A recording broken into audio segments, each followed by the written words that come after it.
Musa ibn Umayr onasini oxiri da'vat qiladi. Ey ona, men sizni yaxshi ko'raman. Jonimdan ortiq yaxshi ko'raman. Menga ko'p yaxshilik qilgansiz. Siz mana shu dinga kiring. Mana shu dinda g'alaba bor. Mana bu dinda yutuq bor. Mana shu dinda kelajagi bor deydi. Onasi aytadiki, la ilaha illalloh deyin, Muhammad rasululloh deyin desa, onasi aytadiki, hali men aqlimni yeganim yo'q deydi. Sen diningni. Men ota bobolarimni dinizaman deydi. Senga o'xshagan din buzar emasman. U onasining aqli yo'q bo'ladi. Agar aqli bo'lganda islomni tanlagan bo'lardi. Shirkda o'lib ketmagan bo'lardi.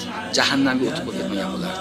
Undan keyin shu Musa ibn Umayr roziyallohu anhu shu dinni tanlaganligidan payg'ambarimiz sollallohu alayhi vasallam bu sahobani nihoyatda katta narsa bilan mukofotlaydi. Bu sahobani shu Madina Munavvaraga elchi qilib jo'natadi. Payg'ambarimizga shu hijriy 11-yillari madinalik ansorlar keladi. 12 tasi bay'at aqaba bo'ladi.